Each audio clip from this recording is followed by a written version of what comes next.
Hello. Welcome back to another New to the Scene with Nick, Lance, and Amber. Hey. So this time, Willow finished, and apparently we're reviewing it, as Lance was so kind to remind me of. It's not like I told you before when you got here. It's like I gave you at least like a day or two. Yeah, you gave me 2 days. Like, hey, how up to you on Willow? I was missing the last 2 episodes. It didn't take too long to finish those, at least. No, it's not like I was just like, hey. Every week. But it also means I watched episodes 1 through 6. It's just kind of like casual, like, whatever. And then I watched the last 2, like, okay, I need to Focus. you focus in up on these and actually like, so I have things to talk about. Okay, sorry. All right. But I mean, it was over, and it was kind of like Amber really likes this show, so we could probably get her in on a review on this one too. Yeah, probably. And we have why else would I be here? We have boobs on the episodes. They seem to get high hits. Hey, we got boobs right here. I got moobs. So, but anyways. All right. So we might as well just get into the. Why did you say that? Apparently, like why did you have to pull that into the review? Because I thought it would be funny. This made me feel bad. No, you're fine. All right. If I didn't want to do it, I would have said no. Okay, good point. All right. They do have veto powers. Yeah. Not often, but sometimes. Oh no, it happens. I can't remember. There's one movie that I keep suggesting, and Nick's like, no. I'm like, okay. Well, you were asking about like the new Jackass movies out, and I'm like, that's not a movie. I'm not going to watch that. It's just going to be you talking about the movie, me looking angry. I could sit in that one with you if he ever does do that and look angry and disjointed. I'll just because sit. I have no desire to watch any Jackass movie. I'll just sit here between you going, and then the part where he puts the fish hook in his eyebrow, guys. No, Yeah. I'll just be sitting here like, I didn't watch it. Huh?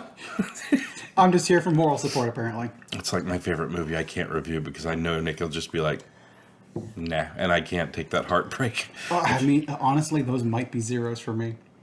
I've seen skits. Hate them. No, I'm talking about Transformers now. Oh, Transformers. Okay, Transformers would be fine-ish, maybe. I don't know. I don't watch Transformers. I do. You know. But this is not a review of not a review. Transformers It's a review. or Jackass. This is a review of Willow, the TV series, the sequel to the 1987 film, I believe. It's either 87 or 8. It might be 86, but I believe it's 87 film of the same name, starring Warwick Davis. We pride ourselves on accuracy here. 88. 88. Okay. You can tell Amber is our viewer because when we get off topic, she's like, I have to listen to this at work. This is my podcast. Yeah, let's rein it in. Yeah. So, I guess we'll start off with scores. All right. Amber, what would you give the Willow series as a whole? Okay. I guess the season 1, anyway. Season 1. So, it's kind of... I can't go into a lot of detail as to why I'm going to have to give it this rating. Mm-hmm. But take in point that the fact that it's going to have a relatively high score for me because Willow the movie is one of my favorite movies of all time. I watch it at least once a year. I'm counting down the days till I can show it to my child. Willow is also one of the first films I remember seeing in theater as a child. Mm-hmm. So it has a very near and dear place in my heart. There was some stuff that I wasn't super crazy about. So because of that, I'm like waffling between an 8 and a 9. I think I'm going to have to go with an 8. I should have stuck with my other number. I had an 8, and you're like, I watch it once a year. I'm like, I could probably change that. Yeah, there's some stuff that kind of brings it down for me. But overall, like, and I'm going to be kind of controversial in how I discuss it when we get into the spoilers. Mm-hmm. But it's a high 8. It's definitely a high 8. Okay. Lance, what about you? I know you were some of my comments from when we would talk about it. Yeah, I mean... But we'll discuss it. We'll discuss it when we get there. So I would give this show... I'd give it a 7. Oh. I was one off. I was close-ish. Okay, I'm surprised. Again, I had you both on 8. I had you at a 6. It was fine, but like to me, the thing that was like the big difference for me was the music. I loved the music, and I knew you loved the music, but we discussed some stuff a little more critically, and I thought, I guess I didn't realize it was resonating as well for you as it really was. Oh, the show was good. It was just the fight choreography was bad. And it was like, I didn't really pay attention to Shane was like, so is the fighting bad to you guys? And I'm like, yes, it is. They don't do a lot with that. We can get into that though later. Yeah, Anyways. we'll get into it. So Nick, Yes. what did you give the Willow series? I'll be nice and round it up to a 5. Oh, I went down. I actually had it at 4, and I thought I was being generous with that. Yeah, it's close. It's between those numbers. Hey, sorry. I was actually like looking at the numbers and I went, what is Nick going to give this? Maybe a 2. And then I was like, no, let's go for middle of the road It's because not that it's bad. It's that it's forgettable. it's boring. Yeah, it's forgettable, but that's okay. It's the first season. They're just trying to find the legs for the show. And I thought, for what it was, it got to a pretty good place. So should we just say like recommends and then start going into spoilers from there? Yeah. yes. So Amber, would you recommend I- this to someone who does not love Willow, or is this as a? If is you're it hard, on the is it hard to fe- separate it for you? It's kind of hard to separate, but I would say if you're a fan of the movie A Knight's Tale, watch this show. And I can go into why when we get into spoilers. Yeah. But that would be where like if you're not a huge fan of Willow but you enjoy A Knight's Tale, I think you might like this series because I think that is the closest thing that I could compare it to. Okay. Now, would you give a recommend or a pass? If you have not seen the movie, no. If you have seen the movie, yes. If you've not seen the movie Willow, because it's not something that's on your radar, Go watch the movie. Then the show will not make any sense to you. Even though they give you background, but it's kind of like, hey, remember this from the movie? And then if you haven't seen the movie, none of it's going to make sense because it's like you're literally missing out on essential prequel stuff, and none of the relationships are going to make any sense. They really don't hold your hand too much on a lot of the background on this show. But for Willow to be significant, you have to see the movie. Yeah. No. So yes, that's what I would say. But both the series and the movie are available on Disney Plus. Yeah, easy enough to find. Yeah, You don't have to track this one down. Yeah. So that said, just to not be confusing, if you haven't seen the movie, no. If you have seen the movie, yes. But watch the movie because the movie's good. So if I said anything different, she would kill me. So how about you, Nick? So if you have seen the movie, no. And if you haven't seen the movie, still no. I wouldn't recommend this series. Really? Now, Okay. if you're interested in Willow, watch the movie because it's shorter. Wow. That's a 5? So there was stuff in it that was interesting. Okay. That's teetering between 4 and 5. Okay. Because overall, the series was boring, and I wouldn't really recommend it because I didn't like any of the characters. A lot of the melodrama is just kind of meh. It's whatever. It's I don't know. Teen angst is it? And that's I'm not into that anymore. It's high school. There's a lot of high school drama, and then again, I want to go into that one. In the Yeah, which is not a thing I'm into anymore. And then there was a lot of exposition that was told and not shown. Yeah. Which is stuff that's not super exciting to me. True. And we can start peeling apart that clove of garlic.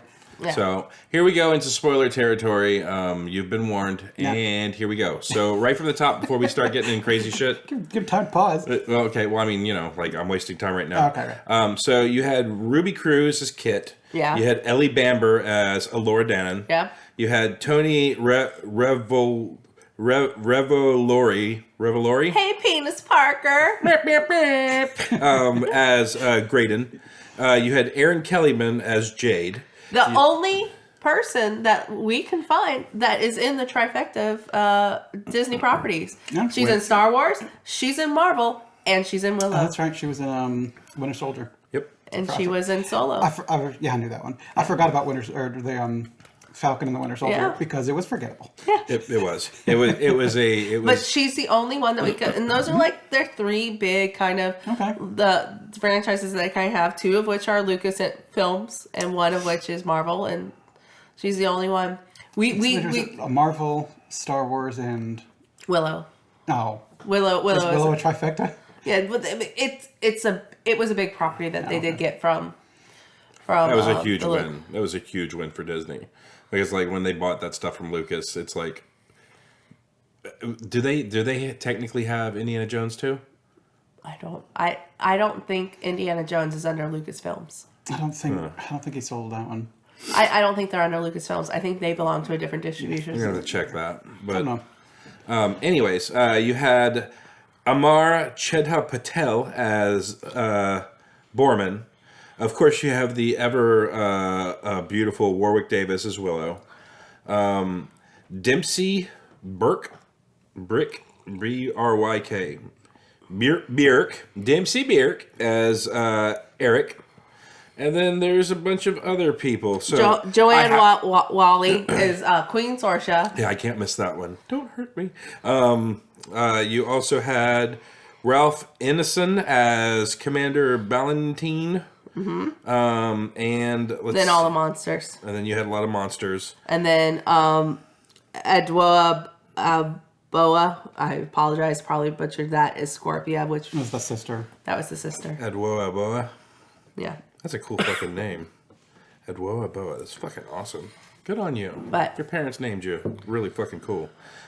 Anyways, so yeah, that's your cast, and basically it is a continuation of the Willow movie. I think it takes place roughly 20 years after the film. Roughly. It's hard to pinpoint. Is That- Laura 20? I think she's supposed to be 20. Okay. So the weird thing is, from what we know, I think Jade and Alora are probably close in age if Jade is not older, but then Kit and Eric are younger than Alora. But the girl playing Alora, Ellie, she just looks younger than Kit and Eric. Yeah. Because Laura Dana was born and Mad Mardigan and Sorsha had not hooked up at that point. Yeah. So and Alora is healthy, at least almost one by the time And the Willow movie finale is going on. And Eric and Kit were twins, so they were same-ish time, Yeah. same-ish age. They established in the last episode, like, That Eric is like a was minute older. yeah. So, Otherwise, I wouldn't have known they were twins. You're my brother. well, I knew they were twins. They established that in the first Yeah, I episode. remember. The first episode didn't have Willow. I'm like, what the fuck is this? So It's a in show my called opinion, Willow. I want to watch Willow. And in Willow my is barely opinion, in it. like this show, a lot of people are saying it's awful, it's terrible, it's boring, it's garbage, and it's like, I'm not going to sit there and disagree with them, because there's a lot of this I feel like, to me, kind of resonates with like some of my guilty pleasure shows I enjoyed watching, like Charmed, Shadowhunters, stuff that's, it's not going to sit here, like if I were to compare it directly to Andor, it's like, it's trash compared to Andor. It's not going to hold up, but I enjoy it. I loved it. I was fun, and that's what's important. It's like, is it the highest brow of cinema and television? No, absolutely not. But it's fun, and it's very much, the anachronisms in it Yeah, really kind of take you out of it at that time, and takes along with the obvious kind of melodrama of the high school nature between most of the cast. So something I know Lance loves, because he's mentioned it, the music, like at the end of each episode, pulled me out of the episodes immediately, and I didn't like them. The songs were good, I just didn't like them in where they were. The first 3 episodes, when they would go into the song, I was kind of like, what is going on? You know, like, because it was the same thing. It was, you watched a show that was decent, and then all of a sudden they would hit you with that ending song, and it was like, okay, what's happening? And then by like the third, or I think about the 4th episode, like, I think Hurdy Gurdy Man was the one that came on where I was like, fucking Hurdy Gurdy Man? Why would they pick that? And then, like, I was kind of okay with it. And then every song after that was a fucking banger. So, in retrospect, I thought the music was a good choice because, you know, it kind of updates the show. And I think that's what Amber was kind of getting at when she gives it, like, the Knight's Tale kind of treatment. Well, A Knight's Tale was very... You go into it when you first saw it, and it's like, okay, this is going to be based off the Chaucer's and Knight's Tale. You know, so you're expecting it to kind of be a little bit more rigid high fantasy, or rigid fantasy at the very least, or rigid, you know, Renaissance kind of stuff. That was more it's presenting itself as like historical or whatever. Yeah, you're expecting a more historical film, and then you go in there and they're doing the wave, and they have 70s music, and it's just like, it really takes you out in the moment, especially if you weren't expecting it. And then once you understand that, in subsequent viewings for me, I was able to appreciate the film a lot more. But it's one of those ones that my first viewing, all of those anachronisms just took me right out. Yeah, I think I've only seen A Knight's Tale once, and the anachronisms just made me never want to watch it again. Yeah, and I think that's a very, very fair and valid point. But, you know, for me, for this series, like, I didn't like the melodrama. That kind of took it down. I really disliked a lot of the melodrama. I wonder if part of that is just my age showing too. When people going through like the whole, oh my God, you're the most important person in my life, and now I'm going to marry this person. I'm like, whatever, I don't care. You should be alone and unhappy. It was... Wow. Wow, yeah, No, indeed. that's my old age. But no, it's just like, there's a lot of it where I was just like... It's a joke. I'm sorry, that was just, wow. I just... For me, it's like with the girls especially, it was just like, I was very bored with it. And then the Well, they played up like the will they, won't they, but the end of the first episode, they already kiss. yeah. So it's will they, won't they? They already did. Yeah. Yeah. I mean, it's kind of already shown, but now they're just kind of like acting as if that didn't happen. Yeah. It's very CW. Yeah, it is. But again, I've enjoyed plenty of CW shows, so it's like, for me, it was fine. Don't get me wrong. I'm right there with you. Well, at least The Flash. But. No, I couldn't even get into The Flash because of all the melodrama. Well, the show was fine until like... I think by the fourth speedster villain, I'm like, what is this show? Well, so I got what I didn't want from The Flash, and this isn't a Flash review, I'm just going to say it real fast. Yep. First season, Speedster. Second season, Speedster. Third season, Speedster. And I remember looking at my wife and going, so is it going to be a fucking speed? Like, is there anything else out there that can... And this is bad coming from me because I think speed beats every superpower. But it was like, can they do something else other than Speedster? And then they did, and it was fucking bad. Like, it was bad. The fourth season bad guy is fucking horrible. So He was smart. yeah, he's the egghead of the, and it was just bad. And he was the one step ahead. I'm super brilliant than you, and all my machines can keep you away from my weak and frail body. So it was not good. And then it just seemed like the show didn't catch any air after that. Like, and I hate to compare it to like Big Bang Theory. When Big Bang Theory, and please women don't write angry letters to me, but I'm just saying, it's like when Big Bang Theory originally was on, you had Penny, and then you had like the boys, and they were doing their nerd shit, and the show was interesting because I'm a nerd, they're talking about nerd culture, and then the show got very relationship focused, and like, it wasn't even a will they, won't they with the two characters, the main characters. It became about all of them and all of their relationships and how that impacted like what was going on. And the show just became boring to me. And that's also I didn't care about like Howard and Raj and enough to go like, you want to see them have a relationship? Like, no, not really. I mean, I was fine with them. Like, I thought them going to the comic book store and them going to the movies dressed up all as the Flash, like all that shit was very endearing to me. And then like the last 4 seasons of that show, it was just... Never even finished it, let's be fair. Yeah, but it was like even with the Flash, like the Flash started out, I thought pretty damn good, and then like the ladies were just kind of like they took over, and I'm not saying it's a bad thing. I'm just saying it needs to be balanced. If you're going to have a show that's going to show off your female and male cast, I believe there needs to be weight on both sides. It can't go too far to the left. It can't go too far to the right. You can't have a show where evil's constantly fucking winning. Yeah. You know, that gets tiring. Yeah. No one wants to see a one-sided battle. And that's just the way it felt to me. Maybe I'm wrong. But that's the way it felt to me with those shows. Is that relevant to Willow? Like, do you feel that way too? I think it's relevant to Willow only for the fact of Borman's there for comedy. Yeah, he's got like half a deep moment. Yeah, but for the most part, he's kind of a fucking weasel. Yeah, and he in it for himself. Yeah.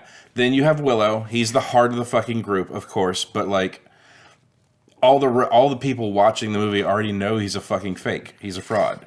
Then you have the kid, Eric or Graydon. Graydon. Yeah, I like Graydon. Graydon was one of the best characters in the show. Well, he was one of the most. He was one of the best written characters of the show. Because like his character was very interesting. What were you gonna say? Like I don't know what I was talking about. I might mention that. I was gonna say like, in the movie Willow's a fake, and this one is like, oh, it's a fake, but then he's shooting magic and he's winning and doing amazing shit. So I'm like, is he a fake? He's not a fake. He actually He's not, knows he's not a fake. But he says, like, oh, I'm a fake. But he's not a fake. So he's both. He's all fake this and not stuff fake. comes through from the staff, but like I would But imagine, he's still a sorcerer. The staff was just his conduit for his power. Yeah. right? Well, I mean, just for the fact But that he was weakening, and that's why he was. They pointed out early in the season that him using magic is weakening him. He's going to lose his magic sooner than later. So he's trying not to use his magic at every opportunity because it is weakening him. okay, But Lance and I actually had a discussion about how I felt like a large part of this show, you could sit there and say that you could feel that this had like the framework of the Star Wars to it, with the twins being Han and Leia's kids from the books, and then and then you have Laura Dana, and you have all these ones, and you feel like there's almost an heir to the Empire kind of vibe going on with one of the twins getting turned, and then you have the mentor Willow, who's like the Luke figure, and they managed to find a way to bring Willow into the story, but not have him overtake the story, but at the same time allow him to come and save the heroes when they needed to be saved, because it was very obvious he was going to end up in this Immortal City at the very end. Everyone else jumps and he's like, I gotta go home to Mim or whatever. It's like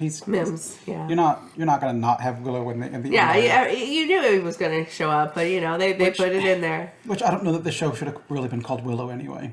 You call it Willow because was the name of the last movie. They should have done something like a Willow story or something like that. Or Willow and then something. colon and then By just calling it Willow and not having him in the first episode. Willow's daughter.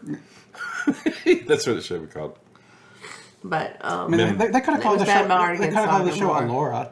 Well, was that his? Was it Willow's wife in the episodes, or was it his daughter? That was his daughter. Who, Mims? It was his daughter. Mims is his daughter.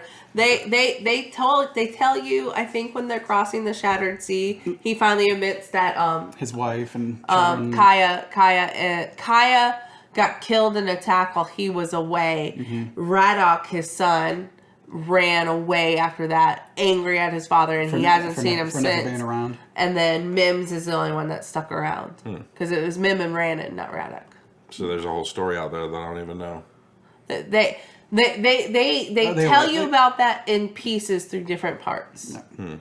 We knew Kaya was gone early, but we found out why at the end. So I like Graydon. I think Mims is actually my favorite in the show for the one episode or whatever that She was really good. She was really cool. And it's Warwick Davis's actual daughter. I assume so, but I wasn't sure. Yeah. She actually is who plays Mims. I didn't know that. Yeah. No, I did not. I had no clue. I really enjoyed the show for what it was. It was just, it's like enjoying a lovely summer day, taking a car ride with the top down, and then you hit a tree. Like that's how I felt like the episodes were, because like it was like something awesome at the end would happen. And you're just kind of like, okay, that was interesting. Then they play the music, and you're like, what? Like it was just like. I think that's a good metaphor, because I hate driving. I don't hate the show, but I like. So it connected with you, and everybody else is going to go right by. I spent my youth. Like my parents always wanted to be like, let's go do a thing. And I'm like, I would like to stay home, please. Right. Because I'm a very homebody person. They're like, we're going on a car trip. And I'd be in a car for like 8 hours. And I'm like, I hate being in cars. So as I've gotten older, like car trips, I hate car trips.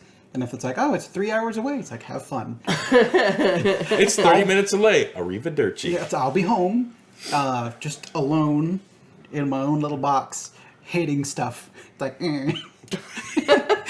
unhappy. Are you happy? Are you partially dragon? Maybe. Yeah, I think so. I don't have a hoard to sit on. I'll just go home and sit on my comics. Stay away. Nick just wakes up, opens the one eye up, and I'm like sitting in the corner of his room reading one of the books. But yeah, what if you had to take off like all of the restraints about the show? Like, I know if I ask you what you think about the show, like, don't hold back at all. I know you're going to be kind of like... Well, I've been overplaying not liking it. It's whatever. It's just a little boring. And the characters weren't particularly compelling to me. They did a lot of telling, not showing, where someone would be like, I've never heard of that before. So then you look to Willow to give you the exposition on something, and then it's like lore dumping, where it just kind of goes in one ear and out the other. Because being told lore isn't fun. No. What about you? If I took off my restraints, Yeah. Like, if there's one thing, like, right now, if the front door bell rang and, like, the writers were like, you know... What can we do better in season 2? What could we do better? Like, what could we have changed in season one that would have made it better? so I feel like... So I have to compare this to the movie at this point to do this, okay? In the movie, yes, they have some laughs. And yes, they have a fun, upbeat tone. But... I knew this was going to come up. They don't have quite... It's far more serious than what the show played it out to be. It's if I remember right, because it's been 2-ish years since I've seen the movie, but like your comedic parts were like the brownies and Mad Mardigan just kind of being a piece of shit. Yeah, I mean, you know, Being like a womanizer. Or show off. Yeah, you know, and they're funny in the moment, but everyone else tends to take it seriously. But it's a good, you know, sword and sorcery fantasy film. It is quintessentially just fun, and any good movie should have comedic bits. You know, even a movie that's being played for a drama, you should be able to get a laugh here or there. You know, because sometimes you need that to cut tension, or just, you know, show the intricacies of the world. And the brownies were showing the intricacies, but I feel like the show downplayed that, and it even downplayed some of the sword and sorcery bits. Like, I was telling him, it's like, about the choreography, it's like the only explanation I could have for why they intentionally had such terrible choreography is were they intentionally trying to downplay that these were kids, and that they're not supposed to be great, which means that the bad guys should be just like eating them up if that's the case. But that's the only thing I could think of is that they wanted to intentionally show that these kids aren't experts in their craft. And so they don't want to give them the Ray treatment where they're just good at everything. Yeah, which is appreciated. But the one fight I guess you would expect like to be really cool would be the Borman versus, like, wasn't there like 3 of those people left? We didn't even get to see it. We didn't even get to see a little bit of it. He like, I'm going to lock in here and like, oh I want my mommy. Is he going to sacrifice himself as he cleanses himself, and then he comes back out later like covered in goo, and you're like, I won the fight. Like, could we see that, please? Yeah, I know, and... Yeah, I had to have this melodrama with my brother. He turned evil, and I had to save his life. Like, yes, I've seen that before. Yeah. I'm sorry, we got to cut this for time. Yeah, let's. But and you know, like, there were bits of that final fight I did like. I like that when they activated the cuirass and she was learning it, like, she got the arm blade. I thought that was cool because. In the movie, they always had the sword gauntlet. They had the gauntlet sword. So you know, like Eric, the son's namesake in the movie, he had one, and General Kale also had one. So they both had like a gauntlet that had a sword basically attached to it. Okay. And Mad Mardigan uses that actually to kill Kale in the movie.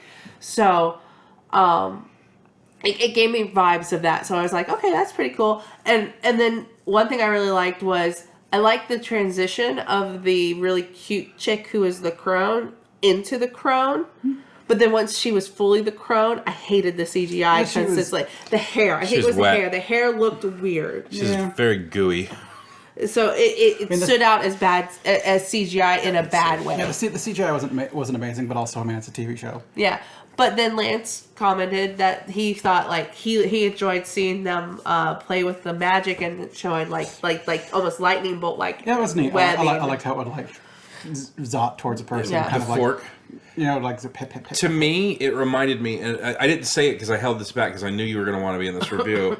But like whenever the one would flick their wand and the other person would flick their wand, it reminded me of watching lightning striking the ground, where it's like right before it hit the ground, the other would come up from the ground and they'd meet somewhere in the middle, where it was like the bolt is going, then from the ground. That's to me what it looked like. The energy's drawn to each other. Yeah, like if I shot 3 magic missiles at you and you shot 4 magic missiles back at me, like 3 of them would get intercepted and the other one would get through, which would be the thing that kind of hit my shield and like knocked me back. That to me is what it reminded me of. But instead of going unerrantly in a straight line like a magic missile, they were like doing a crazy fork, and then the other person would throw theirs and then like fork the lightning out too. Which I think if there was more of that throughout, like that, the whole visual, interesting aspect of it, I might have liked the show a little bit Yeah. more. Like seeing Willow pop off a few more times. Or letting Graydon have more time Yeah. to show, because it It's was the second to last episode. All of a sudden, he pops off with it. well. See, it was very obvious to me, and that was one of the things that I always was like, the show was very predictable in the beats that it was going to hit, and then I was like, am I going to like? Would the movie have felt as predictable to me had I watched it at my age now for the first time, as opposed to when I saw it when I was 7? So everything was like, oh my god, it's so amazing. First time for everything. Yeah, you know. So there was no like preconceptions, but you know, I obviously saw a lot of the beats coming, and like it was very obvious with his, like, they talk about him having an arcane studies background, even though there's no magic really for anybody. And they also talked about he seemed to be very fluent in languages, and he's very interested in what they're doing with magic and stuff like that. So it felt like if he wasn't going to have magic, he was going to be instrumental in teaching her how to actually say the magic phrases properly, because something that Willow struggled with in the movies, and he still struggled with. Wingardium Leviosa. Not Leviosa. Leviosa. Or, as some would have you believe, Wingardium Leviosa. Leviosa. Sorry. You done? Yes. But So that's something I really liked about Graydon was when he I like the flute as the focus. Yeah. It was very bard-like, despite him not being a bard. yeah. But him having the important aspect to like this thing is important to me, therefore it's a focus. I thought that was great. I thought it was great. And I loved a lot of it.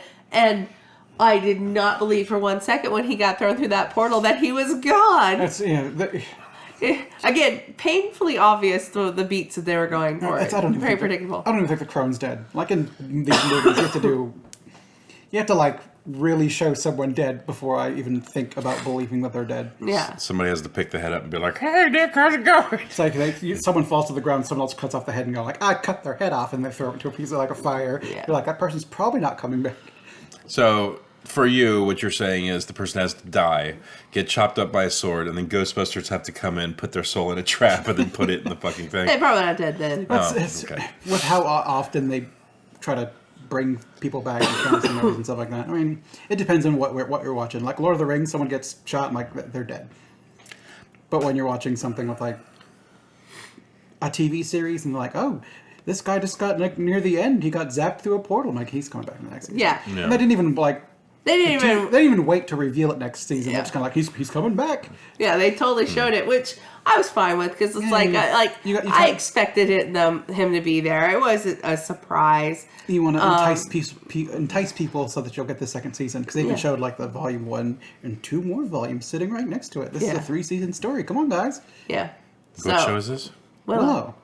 Did you watch to the end? Yeah. Where it closed, like the story. After the credits, the storybook closes and it gets put on a shelf, and it says Volume 1, and there's Volume 2 and Volume 3. So I didn't recognize. I didn't see the Volume 2, Volume 3 part. Yeah. I saw the book show. But when you saw it get put on the shelf.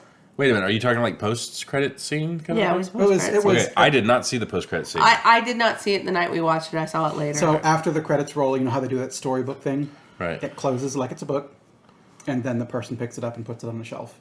And it says very clearly Volume 1, and next to it is 2 more volumes, Volume 1 and Volume 2, and then a bunch of other books. So I'm gonna predict Volume 2 is going to be a book series they release, and then Volume 3 is going to be next season, and they're going to go, read the book if you want to know the whole story. No, they only do that for Star Wars. Yeah, they do that for Star Wars. And then blame you for not. Didn't you do your homework before you came to watch a movie? No. No, they like. No, I did not. They don't even like. The original Willow book. I think Willow originally had a book. I don't know if it was based before or after. I read it once. It's okay. But I read it when I was like 11 or 12. But I don't know if it was based off of the book first or if it was a follow-up or whatnot. But it was just okay. I think it's a follow-up. So I'm going to defend Star Wars for 2 seconds.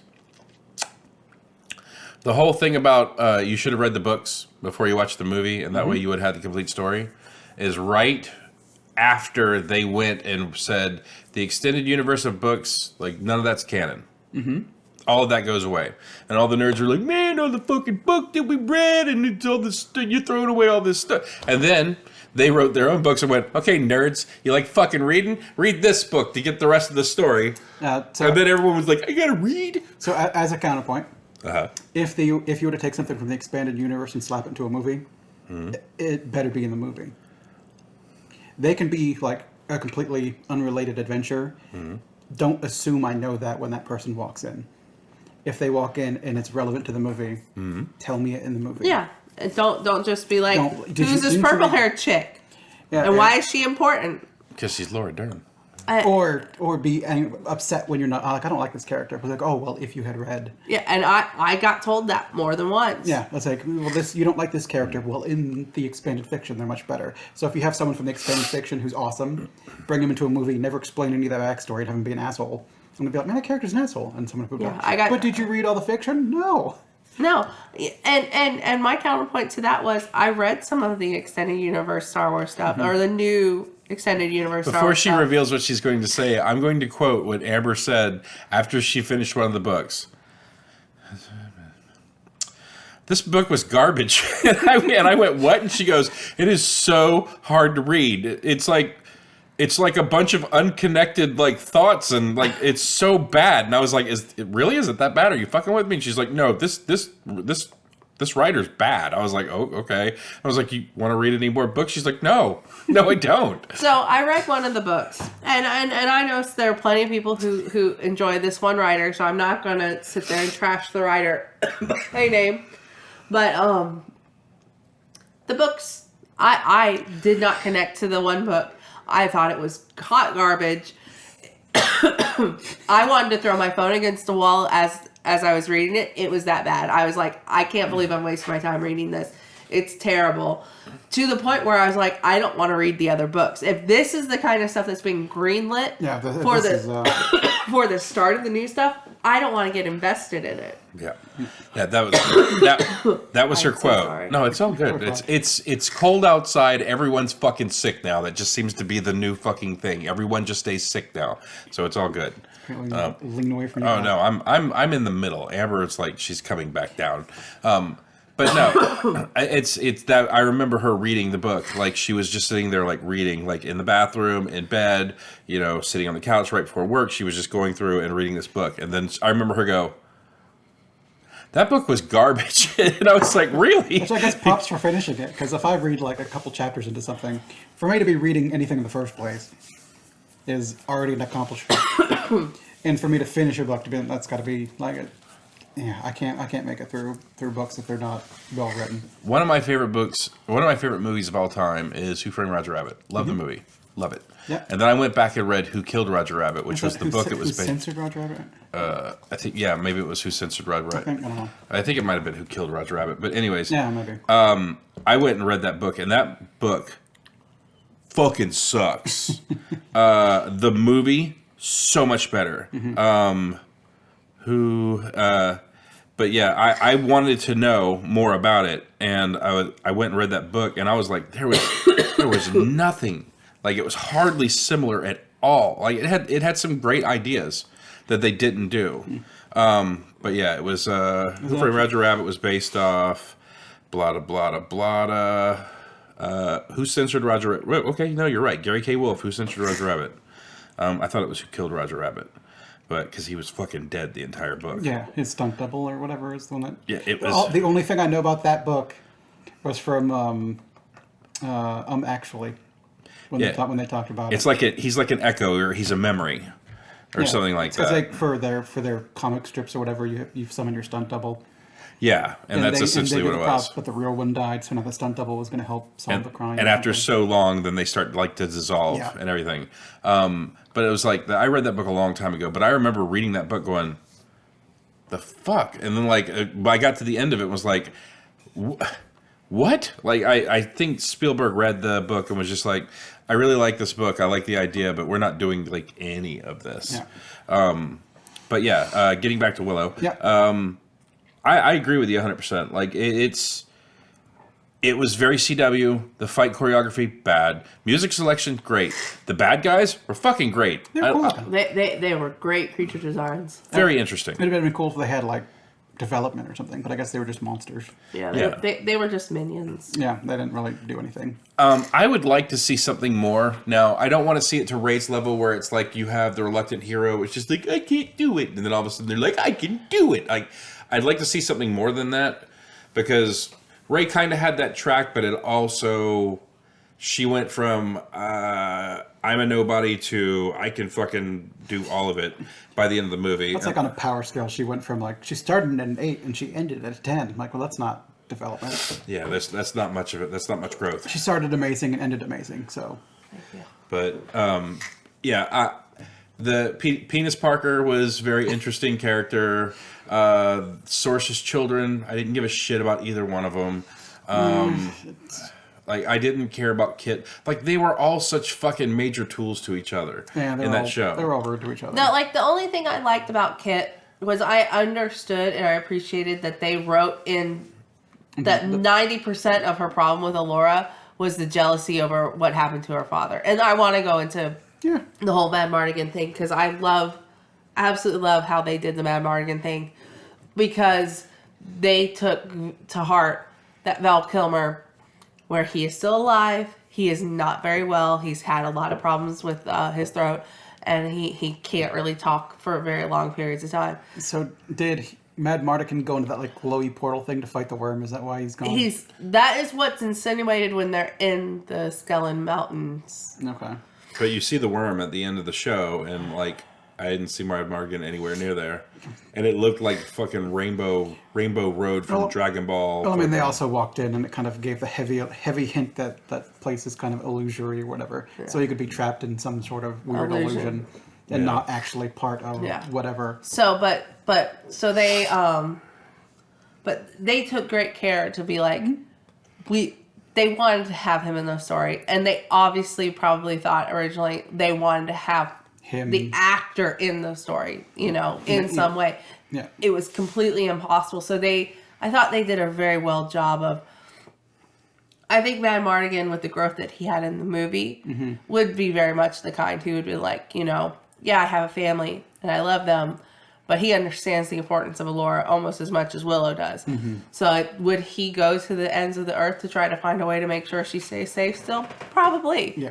Do I think that would build resentment between his children and Allura? Oh, God, yes. Totally. But I loved how they did that. I loved that they gave his character such a beautiful storyline in it, even though he couldn't be in it. And then when they needed his voice, they didn't ask him to do it, but they went and found his son, which I think was pretty easy because I actually think his son, Jack Kilmer, who did the 2 episodes that had lines for Mad Mardigan, I think Jack might also be Joanne's son, too, because Joanne Whaley and Val Kilmer were married. They met on the set of Willow, and they got married, and I believe they had kids, because I think they were married for almost 17 years, I think. They were married for a significant time before they divorced. I don't know. It wasn't your traditional Hollywood marriage of, we're together for 3 or 4 years, and then we split. So I think... that might also, his mom might also be involved, which again would make it very easy. So Jack Kilmer is an American actor who rose to prominence with the portrayal of Teddy, marked the beginning of his career. Although he was born to actor parents, Jack never intended to become an actor. So it doesn't really say. You might have to IMDb him. Let me IMDb him. Or Wikipedia, because that's IMDb. Yeah, I mean, that's what I meant. He even worked with his father, Val Kilmer. Palo Alto gave Jack a direction in life. So, yeah, I don't know. Yeah, I don't think I've seen anything with him in it, really. Yep, his mom is Joanne Whaley. Okay. So again, it was probably very easy to get him because not only is his dad is he getting to basically voice his father's character, which is a beloved character for people of the franchise, but his mom is reprising her role. So I'm going to go ahead and slip this in here. Amber, Nick, what do you think the IMDb score is for this series? I'll give 7-1. 5-2. 5-4. I have been seeing a lot of really kind of. I don't expect people who would go to the Wikipedia or the IMDb and No, would be I'm into seeing it. for the most part, like, it's tracking well normally in the kind of circles that like shows like Shadowhunters and Charmed.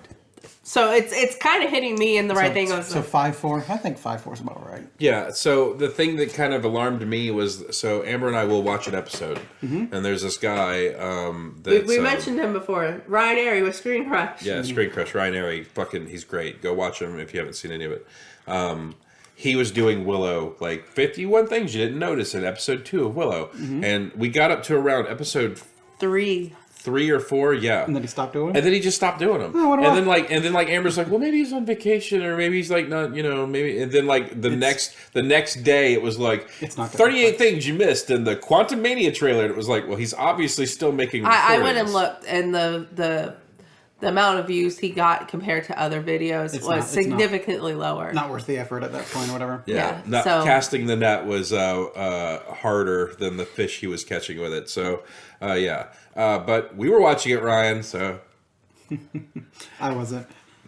But I also don't watch his channel. Yeah, it's good stuff. That dude is very observant, and he puts a lot of work into stuff. So, but yeah, Amber, thank you for being the primary voice of the series for us.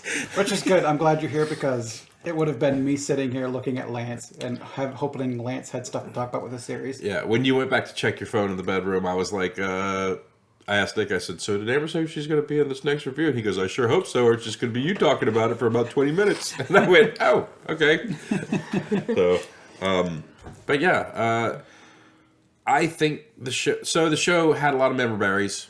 It did. It was good. I really and truly feel like this was a thing where like somebody from Disney literally walked in someone's office and went, so we doing anything with Willow? We got that too, right?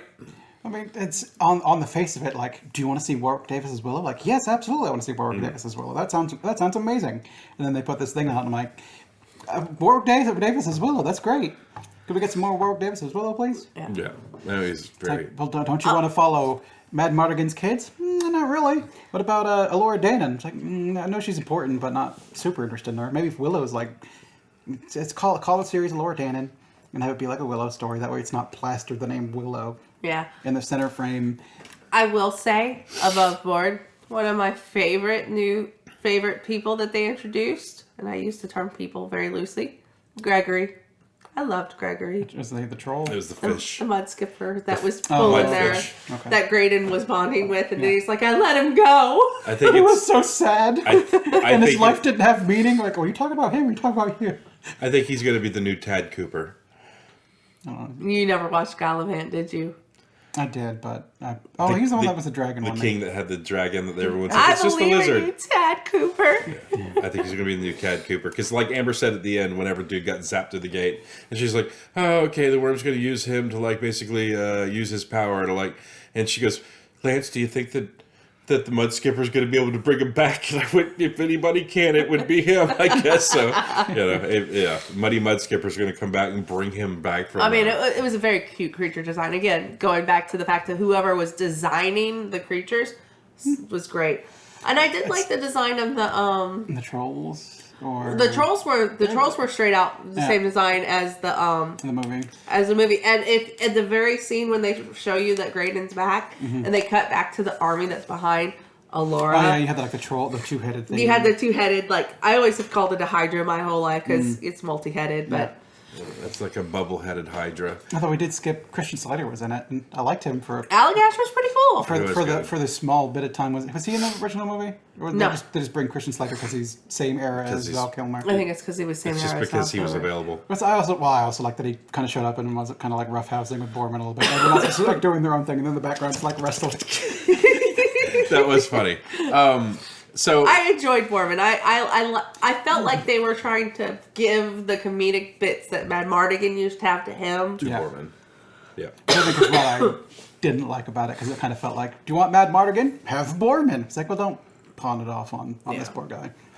I think he did fine. I think He was he was fine. funny. I didn't It didn't connect with you? It didn't connect with me. So when earlier you were saying like some of the stuff they did that was just kind of like took you out of it, you know, for me it was the Trolls. That was the very eloquent. Yeah, well, it reminded me of the fucking Geico cavemen. You know, where you see them and they're just like, I don't really appreciate them. I've running heard these them compare them to Portlandia. Sure. Like, well, I mean, yeah, they had the we're super smart and like, you know, we're drinking this fucking stuff that's making us really smart, but it's like they were just kind of over the top kind of middle management. yeah, like You know who they reminded me of? Remember the Buffy episode, Anne? The guy who was running the homeless shelter that was sending people through. Yeah. They reminded me of him. Yeah, I would agree there. When I saw them, I was thinking of Unfrozen Caveman Lawyer. Okay. I may look like a simple caveman. Okay. Look, I don't know what you crazy adventurers do coming in here and messing up my cave. I'm just a simple troll trying to run a prison. But if you do it again, I'm going to cut off your feet and feed it to my Hydra. Now that was an episode I did enjoy the humor with Allagash because he's like, I'm Mad Mardigan. And I'm like, we got Willow and Mad Mardigan's daughter in the cage right next to him. This is not, I was like, I was waiting to hear their responses. And to try to see like what was his angle. Was kind of because I was just like, is he going to try to sell it to the two people who are definitely going to know you're not Mad Mardigan? I'm Mad Mardigan, and they were just like, nope. No. But so Amber, you would definitely say that you would definitely yeah, like I said, like if you like A Knight's Tale, because again the anachronisms can take you out of it, but if you're okay with that and you enjoy something like A Knight's Tale and you've seen the Willow movie previously, you definitely watch it. And you said no way. I don't think so. I may watch this again if the second season comes out. I might go through to refresh my memory because it's going to be fucking gone. Just ask me, I'll probably know. So, Amber, give me a quick rundown. A small thing I noticed watching this is there's not many fantasy shows I like, and I think it's because I play D&D. And I associated, when we play tabletop games, I want it to be fantasy. Like sci-fi and cyberpunk, that stuff's fun. I want to sit down and play fantasy with you guys. I agree. I'm kind of the same way most of the time. So when a show comes out, and I'm not playing a character in a show, I'm like, this is stupid. So I just don't, there's not very many fantasy things I'm into. Like people lauded up that Game of Thrones. I watched one episode, I'm like, yeah, I'm not into this. The Lord of the Rings TV show came out, I've not had much interest in watching a single episode. The Wheel of Time. That was whatever. The D&D one, the Vox Machina, I couldn't get through it. So I, despite loving fantasy, I love playing in fantasy. I love designing worlds in fantasy. I don't watch many shows that are fantasy and enjoy them. He does enjoy fantasy movies if they're done well. Yeah, I mean, I like the D&D, the real D&D movie, which is Gamers 2: Darkness Rising. You also very much like the Lord of the Rings trilogy. Lord of the Rings trilogy is the best trilogy. We've had this discussion before, and it always. It's not Star Wars. Star Wars is not the best trilogy. We're not doing this again on camera. We'll do it off camera. We're not doing. Where like those movies are so good, and I think that's like the only real fantasy stuff. I mean, there's other stuff I like, but there's no like big fantasy movies that I think if I were to go look at my DVD shelf and be like, man, this movie right here. And I think it's because I play D&D, and I can't watch Let's Plays either, or actual plays. I can do that. Because I just want to play D&D. I want to play D&D with you guys. It does make me want to play D&D or any fantasy-based system, but... I have problems listening, so I didn't like listening to podcasts. When I had this job driving at night after work during the day, and I was having a hard time staying awake. Yeah. Long and short of it, Amber basically was able to hook me up with like a couple of podcasts, and that's how I kind of became addicted. But like my first year of listening to them, I was just kind of like, okay, I don't really like listening to people play D&D because it upsets me. You don't have to do it yourself. Well, the one I listened to, like one of the first one I listened to was the one that Dan Harmon was in. Okay, Harmon Quest? Harmon Quest, I believe. Okay. And like those characters are so over the top fucking cartoony that I was just kind of like I couldn't get into it. And then like I'd go to work and I was like, James was like, "Have you watched this episode?" And I was like, "Yeah, I watched it. It's just okay." He's like, "I think it's fucking hilarious." And I was like, "Is there something I'm missing?" I like like don't get me wrong, I like hearing comedy in my podcast, but it's like if it's good role playing and it's a good storyline, like the comedy comes naturally through, talking out the strategies. And Not a everything like that. caricature of a character. Yeah, when you're not constantly breaking the fourth wall. You don't want to play Fonzor, who like casts his magic spells by like Hey! bumping him with his fists. Yeah, like it's. I don't think you have to go over the fucking top. I think some of that stuff could just kind of come naturally. And I've heard people call us snobs. But we've been playing and we know each other rather well, and we play well off each other. I think that's more of the more of it is that we like gaming with each other. Yeah. And then we game with other people, and we're like, man, I'd rather be sitting around with like Amber, Lance, and Shane and them at the table rather than some other things sometimes. I know whenever we were playing at the Green Dragon, I noticed like people would come over and like hang out and listen to us like play, and I know some of those people are probably like, we haven't played with any of these people, so they probably think we're fucking snobs. But I think we were there at the table listening because so one of the owners would like listen to us, and so it's like, man, you guys are interesting to listen to, whereas the other people are doing their own weird little thing. You guys are actually fun to listen to. Yeah. Well, ours weren't always based solely on combat, and a lot of the other stuff, it's always about getting to the combat because that's what a lot of people want. I think I was running that game too, and my combats tend to last a while because I template the crap out of things. Yeah. Everything was undead. I did want to point out one thing, and this is more about me, and rolling it back to Willow. It's more probably related to the movie, but technically it has a connection to the series because Sorcerer Mad Mardigan did obviously get married and have children. I have long since discovered about myself that pretty much my foundation of what I love about romantic relationships was founded in the Mad Mardigan Sorcerer relationship, which is kind of bad considering it was on the behest of pixie dust, basically, the dust of broken hearts.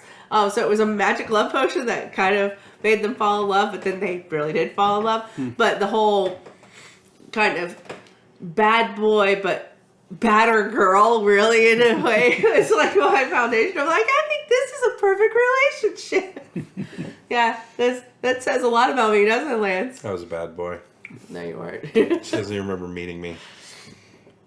I don't know if I remember meeting you either. But usually don't. I don't think because it doesn't. He remembers the first time he saw me, and I don't remember that encounter at all. I wonder if many of the people that are important to me, I like remember meeting just because I've met a lot of people, and you can't know like this person I just met is going to be an important person. I remember all of our first kind of encounters. I remember my sophomore year. I remember you were actually, I think, in line 1 or 2 people ahead of me to register.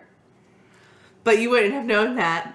I remember you were in the same math class as me, but we sat on opposite sides of the room because I do remember the that. teacher did not like. She didn't acknowledge your existence. Well, she didn't know me because you were quiet in a class with a bunch. It was sophomores and I was a freshman. Yeah. So she knew the sophomores, and I was like this new person. She's like, yeah, whatever, and she put me with the stoners. Yeah. And the stoners are the reasons I stopped taking honors classes. So I was surrounded by a bunch of, dipshits. Who didn't want to be in honors classes, but were being forced to be there by their parents. And I'm like, these are the sort of people in an honors class. I'm just going to go to regular math and like crush it. I think his sophomore year is when you dated Chris. Yeah. And I think was when we were officially introduced. Yeah. But we didn't start hanging out until I graduated high school and I came back from Tulane. That's when we started hanging out. Yeah, that was really it. Because like when we were, so I remember all this, but I don't remember the first time I met you. I'm so sorry. I remember I remember seeing you for the first time. I can tell the story later on at a different. I'm pretty sure the first time I met you is whenever you came over, probably the house with Tim one time. Probably, because that's where Tim was living. Yeah, but like as far as like. Remembering the first time I met Tim, remembering the first time I met you, no. No, not First time I ever saw her, I remember I walked in the Green Dragon, and I looked over, and she was standing at the cash register talking to Beowulf, and I went...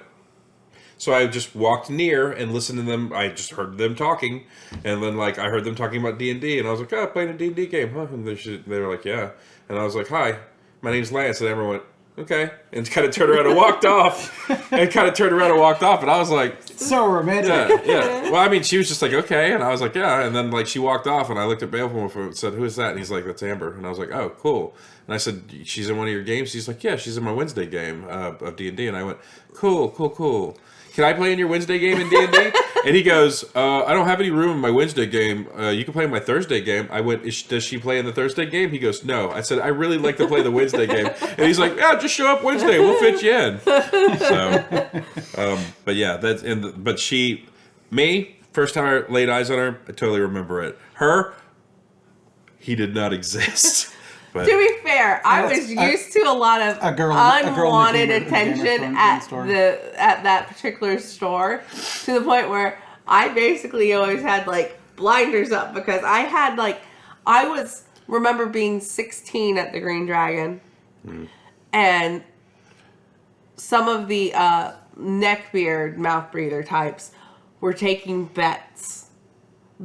One or two of them knew how old I was, and they had a bunch of friends with them, and they were taking bets on what my actual age was. I mean, that's better than what my mind went to when you said they were taking bets. Oh, nobody at the Green Dragon when I was underage would. I think actually it was only 14, but nobody would have ever dared. The owners, they would have beat the shit out of them. Because my dad was close friends with the owners. Beowulf has known me my whole life. My brother was there. All of his friends who played BattleTech were there, and some of them were ex-military or current military. And I was basically like 11 guys' little sister.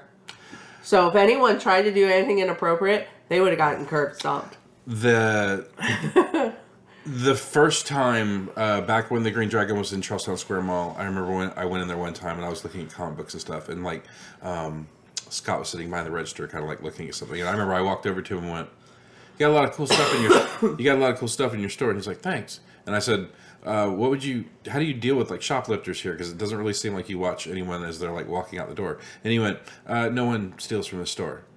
And like I was stealing a lot of stuff from the mall at that time. I did not steal anything from the Green Dragon, just for the fact of that was one of the questions I asked him one of the first times I walked in the Green Dragon. And he went, "Oh, well, no one really steals from the store." And I went, "Oh." And he goes, "Because if they did, I'd take them in the back room and beat them within an inch of their life with a bag of oranges." And I went, "Bag of oranges?" He goes, "They don't leave bruises." And I went, "Oh." And I never took anything from that store. After that, I believed him. I believed him wholeheartedly, and I never took a fucking thing from the Green Dragon.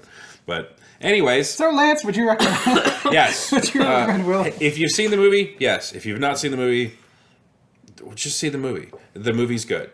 See the movie and then decide from there. Yeah, like watch the movie and then find out, do you want to know more about Willow's friends? Maybe. Like I said, Friends a bit. think of it as A Knight's Tale meets Willow meets a CW show. Yeah. And you got a perfect marriage of what to expect. Well, you got a marriage. You'll get this show, and then eventually down It's a the perfect road. marriage of what to expect. Okay.